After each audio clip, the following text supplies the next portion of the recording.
Dans cette vidéo, nous allons parler de 10 consoles qui n'ont jamais vu le jour ou qui n'ont pas été commercialisées, devenues majoritairement des reliques pour les collectionneurs. Allez, c'est parti. La Sega Neptune. La Neptune a été conçue pour simplifier sa gamme de produits en combinant Genesis ou Mega Drive selon les pays et 32X en un seul appareil. Mais cette console ne sera jamais commercialisée pour différentes raisons. Pour commencer, il n'y avait que peu de jeux proposés pour 32X, provoquant d'ailleurs un flop pour cette raison pour 32X. Alors les efforts ont été concentrés pour sortir la Saturn, et le projet Neptune a été évincé jusqu'à son annulation. Il n'existe qu'un seul prototype complet et fonctionnel de cette console de jeu. Un collectionneur a pu mettre la main dessus, et cette console est l'une des plus chères car c'est l'une des plus rares au monde, vu qu'elle est unique. L'Ultravision Video Arcade System était une console de jeu inédite annoncée au Consumer Electronics Show de 1983. Le slogan fourni par la société, c'est un ordinateur, c'est une TV couleur, c'est une arcade, visait à démontrer que la console combine un système de jeu, un téléviseur couleur et un ordinateur personnel. Cependant, le système n'est jamais allé plus loin que le stade du prototype. Après l'annonce initiale, aucune autre information n'a été publiée. On suppose que la société n'avait pas la base financière appropriée pour lancer une machine multimédia aussi avancée. Le prototype a attiré le monde, en effet avec ses 2 joysticks, une double prise casque stéréo, un moniteur intégré pouvant servir de système de vidéosurveillance, etc., etc., en plus de son système de jeu performant. C'est normal que cela ait attiré du monde.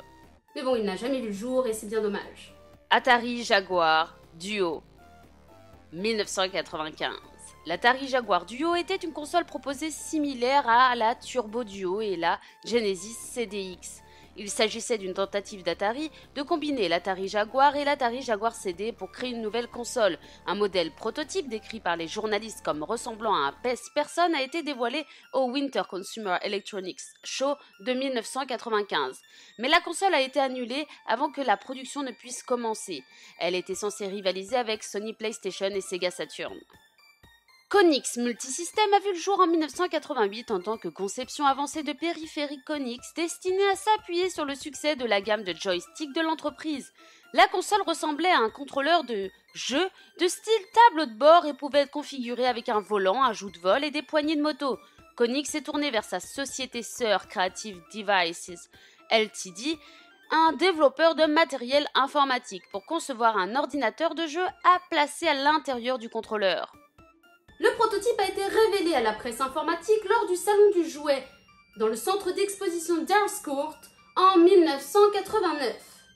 Elle offrait des performances de pointe, une prise en charge MIDI et des périphériques révolutionnaires, notamment un pistolet léger avec action de recul et le Power Chair, un siège motorisé conçu pour reproduire à la maison ce que les jeux d'arcade sit-in tels qu'Afterburner faisaient dans les arcades en utilisant l'hydraulique.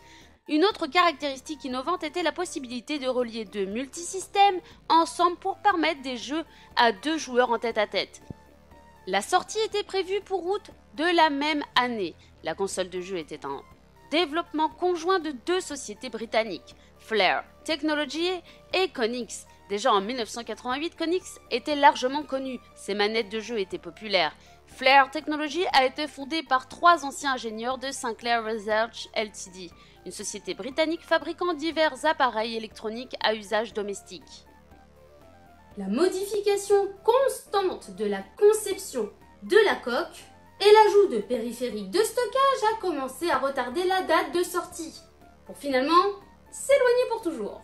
De plus, par la suite, des employés n'avaient pas été payés, le développement de logiciels avait été interrompu, et aussi les développeurs, ayant atteint le stade où ils ne pouvaient plus continuer sans une machine finie, a continué à éloigner encore la sortie de la console jusqu'à ce que Konix ait manqué d'argent. Et malgré le succès médiatique et l'attente des joueurs devant cette nouvelle console, le projet a été annulé. Magnavox Odyssey 3 1983. Présenté en avant-première au Consumer Electronics Show de 1983, l'Odyssey 3 Command Center a tenu la promesse d'un clavier amélioré, d'un support de joystick intégré, d'un synthétiseur vocal et d'un modem à 300 bauds. L'Odyssey 3 était censé fonctionner comme un vrai ordinateur. Cependant, le crash du jeu vidéo en 1984 a fait capoter le projet et la console n'a jamais vu le jour. Taito Wowo WoW est une console de jeux vidéo qui est restée un prototype car elle n'a pas été commercialisée. La console a été développée par Taito, JSB propriétaire du réseau japonais de télévision par satellite WoW et ASC2 créateur de logiciels. La console WoW était une console de jeux vidéo sur CD-ROM qui utilisait le type de matériel présenté dans les cartes système d'arcade de Taito à l'époque, permettant des ports presque parfaits des titres d'arcade de Taito. La console a été dévoilée pour la première fois au Tokyo Game Show de 1992 sur le stand Taito et avait atteint le stade de la commercialisation test avant son annulation. La console devait être dotée d'un microprocesseur 16 bits et d'un lecteur de CD-ROM et aurait proposé des conversions de jeux d'arcade de la société Taito sur le modèle de la Neo Geo AES de la société SNK. Donc elle aurait dû recevoir des jeux directement du satellite via la chaîne WoW avec un système de paiement par carte à insérer dans la console.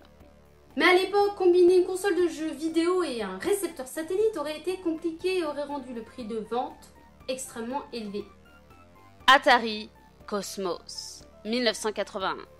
L'Atari Cosmos était un produit inédit de Atari Incorporation, destiné au marché des systèmes de jeux électroniques portables qui utilisent l'holographie pour améliorer l'affichage. En 1981, l'Atari Cosmos a été exposé au Salon du Jouet de New York, mais les critiques ont été extrêmement mauvaises à l'égard du système. Mais Atari Inc. n'ont pas voulu lâcher l'affaire tout de suite, mais ils ont cédé sous le poids de la peur d'un échec commercial à cause des mauvaises critiques. La console utilisait un simple écran à LED recouvert de 2 couches holographiques pour donner l'illusion d'un jeu en relief. 9 jeux sur cartouche étaient prévus pour la machine. Il n'existerait que 2 exemplaires de l'Atari Cosmos fonctionnels qui ont d'ailleurs été vendus à des prix exorbitants. Phantom de Infinium Labs. Infinium Labs a développé Phantom en tant que console de jeu pour téléviseur avec la possibilité de télécharger des jeux sur internet via le Phantom Game Service. Depuis 2 ans, Infinium Labs a investi des sommes colossales dans son développement. 62,7 millions dollars US, c'est énorme, essayant de mettre le Phantom sur le marché. L'appareil aurait été capable de jouer aux jeux PC de l'époque et futurs et proposant même une grande bibliothèque de jeux et permettait de rendre plus facile pour les développeurs de produire des jeux pour le système au fur et à mesure. La console aurait proposé un service de diffusion de contenu de téléchargement direct, au lieu des disques et cartouches utilisés par la plupart des consoles de jeux à l'époque. Finalement, l'argent a manqué et l'entreprise n'a pas pu finaliser le projet, donc tout a été par la suite annulé. Panasonic M2 1997. Au début, le système a commencé comme un module complémentaire 64 bits pour la console 3DO. Initialement nommé Bulldog, le nom serait changé en Mark II Accelerator ou simplement en M2. La technologie de la console a été développée par 3DO et ensuite vendue à Matsushita, connu internationalement sous le nom Panasonic. En effet, fin 1995, 3DO a vendu la technologie à Panasonic et a quitté le marché du matériel.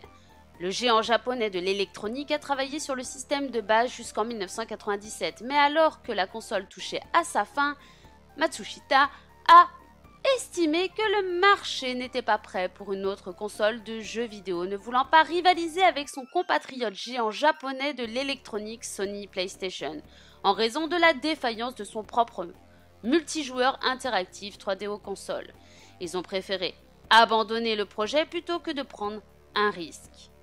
L'Atari Game Brain 1977. L'Atari Game Brain est une console de jeux vidéo inédite dont la sortie était prévue par Atari. La console devait sortir donc en juin 1978 et il était possible de jouer à 10 jeux différents dessus, venant des consoles d'Atari précédemment sorties dont Pong, Stern Cycle et Video Pinball. Ces contrôleurs ont été intégrés au système avec 4 boutons directionnels, un paddle et un bouton de tir. Mais au moment où la Game Brain était terminée, les consoles dédiées devenaient obsolètes par rapport aux consoles dotées de cartouches ROM amovibles. Donc, Atari a annulé la sortie de sa console en 1978 également. Il existerait 3 consoles de jeux vidéo, Atari Game Brain et 5 prototypes de cartouches. Voilà, j'espère que vous avez apprécié cette vidéo et que je vous ai appris quelques trucs. En attendant la prochaine, je vous dis bye bye tout le monde et bonne game à tous. Si vous avez aimé cette vidéo, n'hésitez pas à vous abonner, à cliquer sur la cloche, à mettre un petit pouce bleu et puis pourquoi pas me laisser un petit commentaire.